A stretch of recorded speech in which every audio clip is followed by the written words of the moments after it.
کچھ لوگ سوال کرتے ہیں کہ ہم یہودیوں کی چیزوں کا بائیکاٹ کیوں کریں اور کس طرح کریں، ہماری تو روزمرہ کی زندگی میں ان کا بڑا عمل دخل ہے۔ میں نے کہا جناب بالکل آپ نے صحیح کہا، اسلام کا آپ کی زندگی میں کوئی عمل دخل ہو نہ ہو، آپ کو اس سے کیا فرق پڑتا ہے؟ آپ کو اس سے کیا فرق پڑتا ہے کہ نبی علیہ السلام کی ناراضگی کہیں آپ لوگوں کو جہنم میں نہ لے جائے؟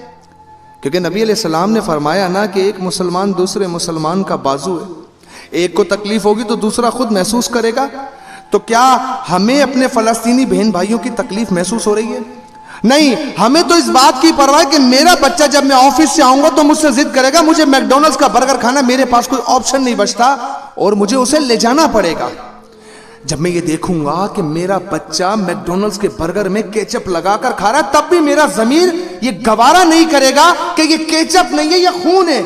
کیونکہ میں نے جو پیسے دیے وہ یہودی اس سے اسلحہ بارود خریدیں گے جو میرے ہی بچوں، میری ماں بہنوں پر استعمال کریں گے۔ مجھے غیرت کیوں آنی ہے؟ کیونکہ دنیا کا سب سے بے غیرت شخص وہ ہوتا ہے جس کی غیرت نبی علیہ السلام کے معاملے میں نہ جاگے۔ ہمارے سامنے تو نبی علیہ السلام کے خاکے بننے کو تیار ہو گئے، ہم تو ٹس سے مس نہ ہو سکے، بلکہ ہم نے تو یہ عذر پیش کیا کہ گستاخی تو فرانس میں ہو رہی ہے، تو پاکستان میں یہ عمل دخل کیوں کیا جائے، یہاں پر ہنگامہ برپا کیوں کیا جائے؟ ہم تو وہ بے غیرت لوگ ہیں، تو واقعی ہم پر کیوں فرق پڑے گا؟ ہم تو اپنے بچے کو میک ڈونلڈس کا برگر کھلائیں گے اور ساتھ میں کوکو کولا پلائیں گے،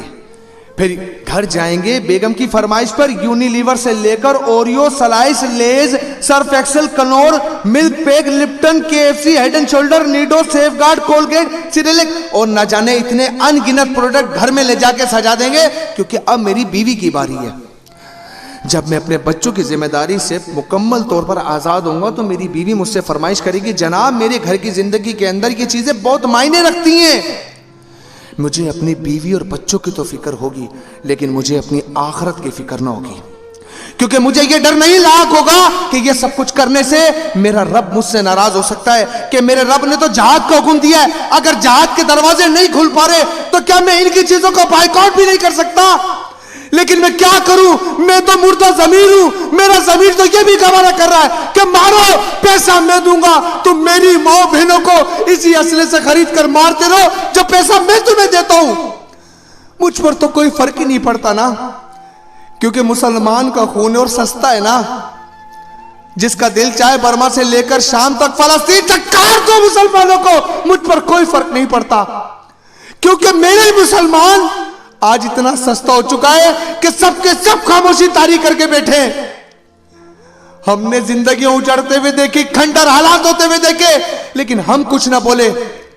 یہ سارا عالم کفر اکٹھا ہو گیا لیکن عالم اسلام ٹس سے مس نہ ہوا۔ چند یہودیوں نے میرے مسلمانوں کو بے گھر کر دیا، جس طرح سے اتنی لاشیں گرائی، اتنے بچوں کو شہید کیا، اگر ان کتوں کا ایک کتا بھی مر جاتا تو یہ آسمان سر پہ اٹھا لیتے۔ لیکن میں کیا کروں، میرے بچے کو میک ڈونلڈس کا برگر کھانا ہے، میرے بچے کو کوکو کولا پینی ہے،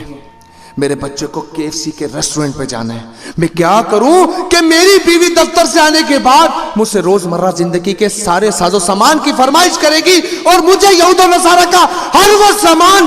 اپنی بیوی کو لا کے دینا پڑے گا، کیونکہ میں ایک خوشحال زندگی جینا چاہتا ہوں۔ میں یہ تو گوارا کر رہا ہوں کہ میری بیوی ناراض نہ ہو، میرا بچہ ناراض نہ ہو،